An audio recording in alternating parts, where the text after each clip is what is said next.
देखो उधर, देखो उधर, आपका नहीं है उधर। क्या बोलते आपका नहीं है? हमारा है। आओ आओ जेसीबी कौन लेके जा? आओ आओ इधर, आओ इधर। इतना गरम क्या कहते खाता सर? जेसीबी ले आके खड़ा आप देखा हम जमीन में कैसा लेके जा रहे हैं? हाँ वो सब ले आए नहीं, आप लोग का ये पूरा रूविंग।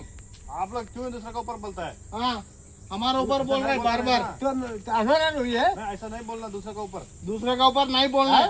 अभी साहब क्या बोल रहे हैं, दोनों मिलके साफ करना है उधर। పోలేపల్లి సెజ్లో ఉన్నాను. అయితే వేరే కార్యక్రమాల మీద వేరే కవరేజ్ పైన మన పోలేపల్లి సెజ్లో గత వారం రోజులుగా తిరుగుతూ ఉన్నాము. చాలా వరకు ఎమ్మెల్యే అనిరుద్ రెడ్డి అసెంబ్లీలో మాట్లాడిన తర్వాత మంత్రి కొండా సురేఖ కలెక్టర్లతోన తర్వాత పొల్యూషన్ కంట్రోల్ బోర్డుతో రివ్యూ పెట్టిన తర్వాత అయినా పోలేపల్లి సెజ్లో పరిస్థితుల్లో ఏమైనా మార్పు వస్తుందా అనే విధం పైన నేను గత 2-3 రోజులుగా వార్త కోసం సేకరించక తిరిగితే పోలేపల్లి సెజ్లో ఉన్న పరిశ్రమలు లెదర్ పరిశ్రమలో తమ చెత్తని తీసుకెళ్ళి వేసి చేతులు దులుపుకునే వాళ్ళు గత 4 సంవత్సరాలుగా జేసీఎల్ న్యూస్ టీవీ ఈ విషయం పైన యుద్ధం చేస్తున్న సంగతి అందరికీ విదితమే. ఆ విషయాన్ని అసెంబ్లీ దాకా తీసుకెళ్ళి ఎమ్మెల్యే అనిరుద్ రెడ్డితో మాట్లాడించేలా ప్రయత్నం చేసింది జేసీఎల్ న్యూస్ టీవీ.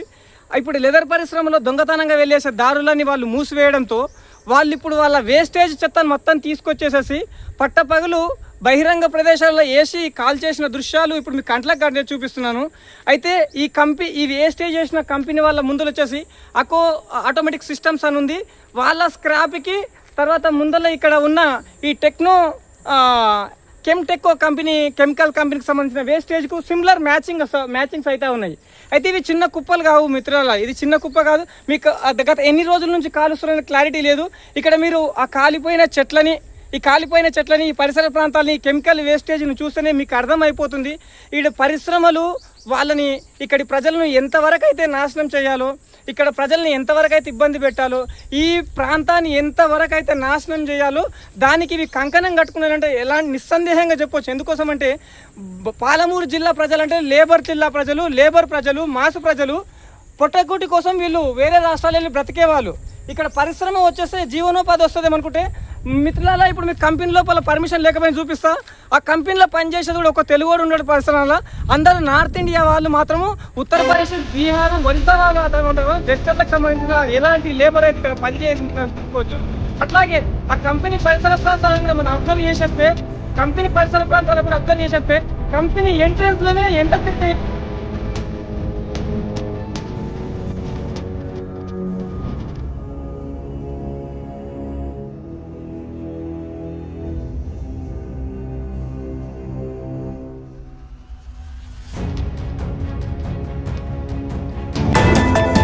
ఇంతకుముందు వీడియో చూసినారు కాదుల్లా, వాళ్ళిద్దరు ఏమైందంటే చెత్త నువ్వు వేసినావు, నువ్వు గాలబెట్టినావు, నేను గాలబెట్టినా కొట్లాడుతుర్రు. ఒకటి షిఫాన్ కంపెనీ, ఇంకోటి కెమ్టెక్ కన్స్ట్రక్షన్ ప్రైవేట్ లిమిటెడ్ కంపెనీ. గత 4-5 సంవత్సరాలుగా జేసీఎల్ న్యూస్ టీవీ పోలేపల్లిలో జరుగుతున్న పొల్యూషన్ గురించి తర్వాత ఈ వ్యర్థాల గురించి యుద్ధం చేస్తూనే ఉంది కదా. ఎంత చెప్తున్నా ఎమ్మెల్యే సార్ అసెంబ్లీలో మాట్లాడిన ప్రభుత్వ అధికారులకు, గ్రీన్ ఇండస్ట్రియల్ పార్క్ యాజమాన్యానికి, పొల్యూషన్ కంట్రోల్ బోర్డుకు, మండల రెవెన్యూ అధికారులకే అనుకోండి, గ్రామ పంచాయతీ అధికారి కళ్ళు మూసుకపోయి పిల్లి పాలు తాగినట్లు అయిందిలా. అయితే ఈ కెమ్టెక్ కన్స్ట్రక్షన్ ప్రైవేట్ కంపెనీ ఉంది కదా, ప్లాస్టిక్ ఫైబర్తో పనిచేస్తుంది. మరి వస్తువులు తయారైన తర్వాత మిగిలిన వ్యర్థాలు ఉంటాయి కదా, ఆ వ్యర్థాలను ఏం చేయాలి? మంచిగా రీప్రాసెసింగ్ చేసేసి ఎక్కడైనా పంపించాలి. కానీ హైదరాబాద్ పంపించి ఢిల్లీ పంపించాలంటే కష్టమవుతుంది, ఖర్చు ఎక్కువ అవుతుందని వాళ్ళ ముందర ఉన్న ఓపెన్ జాగాల వాడేసేసి మంట పెట్టి అంటిపెట్టిర్రు. దగ్గర 50-60 చెట్లు కూడా అంటకపోయినాయి. మరి ఫారెస్ట్ డిపార్ట్మెంట్ వాళ్ళు ఎండకు ఎండ కొడుతుందని చెప్పి చూస్తే మరి కునుకు తీస్తురో తెలియదు. కానీ ఈ కెమ్టెక్ కన్స్ట్రక్షన్ కంపెనీ చేసింది ఇంతంత కాదు. ఇంకొకటి ఆ కెమికల్ సుంకు మీద పడితే దొద్దులు వచ్చినాయి. నాకు మంటలు వేసేసేసి 2 రోజులు దవాఖానకి వెళ్ళి చూపించుకోవాల్సి వచ్చింది. ఇంకా చూస్తున్నారు ఈ కంపెనీ లోపలికి అయితే పోయే ప్రయత్నం. ఇప్పుడు మీరు బయట చూస్తున్నారు కదా, ఆ చెత్త అంతా తీసుకొచ్చి ఆడేసిర్రు. అయితే అది కెమికలైజ్డ్ అయిన చెత్త. ఈ చెత్తలో ఉన్న కెమికల్ అంతా కాల్చి బూడిద చేసేస్తే ఇది భూమిలోకి అయ్యి ఆ నీళ్లు పోయి ముదిరేడుపల్లి చెరువులోకి వెళ్ళి చేపలు చచ్చిపోతున్నాయి. ఆడ పోయి ఆవులు గిట్లంగా చెరువులోకి పోయి కాళ్ళు పెడితే పాడవుతున్నాయి, మనుషుల కాళ్ళు చేతులు పాడవుతున్నాయి, పంట పొలాలు పాడవుతున్నాయి అని ఎంత నెత్తినోరు కొట్టుకున్నా ఎమ్మెల్యే అసెంబ్లీలో మాట్లాడినా జనాలు రోడ్డు మీదకి వచ్చినా కూడా ప్రభుత్వ అధికారుల మీద దున్నపోతు మీద వాన కొట్టినట్లు ఉంది అంటున్నాం కదా. మరి ఇంతగానో మీడియా కష్టపడి చూస్తున్నారు కదా, అక్కడ కుప్పలు కుప్పలు పోసిండ్రు, ఓపెన్ జాగాల అంటిపెట్టేసిండ్రు. ఇంకా అంటిపెట్టిన కెమికల్ వచ్చేసి ఎయిర్ పొల్యూషన్ అయ్యింది. పొల్యూషన్ అయిన డస్ట్ అంతా ఏమవుతుంది, మళ్ళీ వాన పడితే ఆ నీళ్ళు భూమిలోకి ఎత్తాయి, ఆ నీళ్ళు కిందికి ఏడికొలుతాయి, ఉసిలి పక్కల చెరువు ముదిరెడ్డిపల్లి శివార్లు ఉంది కదా, ఆ చెరువులోకి పోతాయి. ఏందన్నా గీడేశ్వరి ఈ కథ గీడేశ్వరి అనే కంపెనీ అయిన వినయ్ మేనేజర్ని అడిగితే కాదు ఇది మేమే లేదు, ముందర షిఫాన్ కంపెనీలో వచ్చారు, వాళ్ళదేం సొక్కం ఉంది, వాళ్ళు రోడ్డు మీద మొత్తం పోసేసారు ఎక్కడిదక్కడ. వేస్టేజ్ ఉంటుంది కదా, మరి వేస్టేజా కెమికల్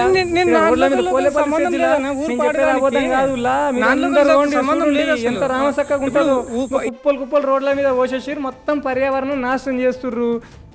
ముదిరెడ్డిపల్లి గ్రామ పంచాయతీలో ఉన్న ప్రజలను అడుగుండి వాళ్ళు ఎంత అవస్థ పడుతుర్రు. 4 రోజుల కింద దీని గురించి వీడియో పెడితే నా యూట్యూబ్ ఫేస్బుక్ ఛానళ్ళకి వచ్చేసి హిందీలో ఉర్దూలో తమిళ్లో ఏడో ఉల్టా పల్టా చేస్తున్నారు. కొడుకుల్లారా, మీరు ఇట్లా గుద్దలు దమ్ముంటే గాడికి వచ్చి గాలి చేసే పొల్యూషన్ చూసిన తర్వాత మాట్లాడుండి. ఇంకా జీతాలకు బతికేది మీరురా, మాది పాలమూరు జిల్లా, మేము లేబరు, మా ఊరు పాడైతే మా ఊరు నాశనం అయితే మేము రోడ్డు మీద అవుతాము, మా చుట్టుపక్కల ఊర్లో నీళ్లు పాడైతే మా జడ్చర్ల ఊరు పాడైతే తాగలేము, తినలేము, బతకలేము. ఇరుకో పెట్రోకెమికల్స్ ఏవట్టి రాత్రిపూట ఊపిరాడక ఆడ తాండాల పిల్లలు కక్కుకొని వస్తున్నారా దౌర్భాజన ముండా కొడుకులారా. ఎక్కడో ఢిల్లీలో నిషేధించిన కంపెనీలను తీసుకొచ్చి ముదిరెడ్డిపల్లి రాజపూర్ శివార్లో పెట్టి ఎవరిని చంపుగా అనుకున్నారు వారి మీరు. మేము పోరాడేది కూడా ప్రజల కోసమే. అట్లకెళ్ళి ఇప్పుడు మేకలు తిరుగుతాయి, గొర్రెలు తిరుగుతాయి, ఎడ్లు తిరుగుతాయి. మీరు ఇంత పొల్యూషన్ చేసేసి నాశనం చేసేసి మేము బతకాలనా, సావాలనా, ఉండాలనా, పోవాలనా? ఏం ప్రభుత్వ అధికారులు కంపెనీల నుంచి మరి మీకు ఏ రేంజ్లో ఏమి ఆమెలు అందుతున్నాయా, లేదంటే ఏమన్నా మీకు ఢిల్లీకి వెళ్ళి ఏమైనా బెదిరింపులు వస్తున్నాయా? మీరు వెళ్ళి ఈ కంపెనీల మీద ఎందుకు చర్యలు తీసుకోవాలని ప్రజలు అడుగుతుర్రు. ఇంకా ఓ కంపెనీలో అయితే మైనర్ బాలుడు పనిచేస్తున్నాడు, 13-14 ఏళ్ళు కూడా లేవు, వాడు జోరుదారులో పనిచేస్తున్నాడు, నన్ను చూసి బయటకు ఉరికిండు. మరి ఏం చేయాలి? మరి ఎవరు రియాక్షన్ తీసుకుంటారు మనకు తెలియదు. కానీ ఇంత ఘోరం జరుగుతుంటే ఏమంటారు కదా, చీకట్లా పిల్లి పాలు తాగుడు కళ్ళు మూసుకుంది, నన్ను ఎవ్వరు చూడలేదు అనుకుంటారు. అధికారులారా, సమయం అనేది కంపల్సరీ చూపిస్తుంది. ఎందుకోసం అంటే మీరు కంపెనీలో ఇచ్చే చిల్లరకు ఆశపడి నాశనం చేస్తే జిల్లా నాశనం అవుతుంది. అధికారులారా, ఇక మీరు కొంచెం కళ్ళు తెరిచి కొద్దిగా కాపాడుండి అయ్యా, అది కాపాడండి అయ్యా బాబా అని అరుచుకోవాల్సి వస్తుందో ఏందో. ఈ దేవుడు దిగి వస్తే తప్ప మాకు ఈ సమస్యల నుంచి మేము బయట పడేటట్లు లేము. ఎమ్మెల్యే సారు మళ్ళొకసారి నజర్ పెట్టరాదు సారు, వాళ్ళు పొల్యూషన్ ఆపలేదు సారు. ఆడ జగం మూస్తే మీరు ఆడ జగం మూపించారు కదా, షార్ట్ కట్ దొంగబాట మూపించారు కదా కొడుకులు. ఆ కంపెనీల ముందర వచ్చి రాత్రిపూట అంటి పెడుతున్నారు సార్, మొత్తం పొల్యూషనింగ్ చేస్తున్నారు. కొద్దిగా మీరు కూడా మళ్ళీ ఒకసారి నజర్ వేయండి, లేదంటే మీ వెనక నేను వస్తా సారు. ఓకే, కొద్దిగా పోలపల్లిలో ఇంకోటి బతుకు తెరువు కూడా అందరూ ఒరిస్సా, ఉత్తరప్రదేశ్, బీహారు, ఛత్తీస్గఢ్ అక్కడే ఉంటారు. ఇంకా ఏ వర్క్ చూసినా గాళ్ళకే ఇస్తారు, మన లోకల్లోకి ఇయ్యరు. మన లోకల్లోకి ఇచ్చినా కూడా లేబర్ పని తప్ప ఇంకోటి ఇయ్యరు సారు, లేబర్ కాంట్రాక్ట్ కూడా ఇయ్యరు సార్. మాకు అంత ఆగం అవుతుంది జీవితం, ఆగం జగన్నాథం అవుతుంది సారు. కొద్దిగా దృష్టి పెట్టుండి ఈ ప్రభుత్వ అధికారులు చర్యలు తీసుకొని ఈ కంపెనీలని. ఇంకోటి కెమ్టెక్ కంపెనీ ప్లాట్ఫామ్ ఢిల్లీదంట, మరి ఢిల్లీలో నిషేధించినందుకు ఇట్లా పెట్టిర్రు, లేదంటే దీని మీద తయారయ్యే ప్లాస్టిక్ మీద ఎటువంటి కథ కార్ఖానలో మనకైతే తెలియదు. కానీ ఇప్పుడు నేనైతే చూపిస్తా ఉన్నా ఆ కంపెనీల కథ కాన్వెన్షన్ ఏంది, నెక్స్ట్ ఏంటి అంటారా? ప్రభుత్వ అధికారులు పోతే సరేపాయే, లేదంటే మేము గ్రీన్ ట్రిబ్యునల్ పోతాము రిపోర్టర్లు అందరం కలిసి. ఎందుకోసం అంటే మరి ఇంకా ప్రజల కోసము, ప్రజా కష్టాల కోసం రిపోర్టర్లను కష్టపడాల్సిందే కదా. ఓకే, ఈ వార్త నచ్చితే షేర్ చేయండి, లైక్ చేయండి, కామెంట్ చేయండి, సబ్స్క్రైబ్ చేయండి, ఫాలో చేయండి. పొల్యూషన్ ఎట్లా ఆపుదాం, ఎవరు ముందుకు వస్తారో అది కూడా చెప్పండి. అందరం కలిసికట్టుగా ఉద్యమిద్దాముల్లా.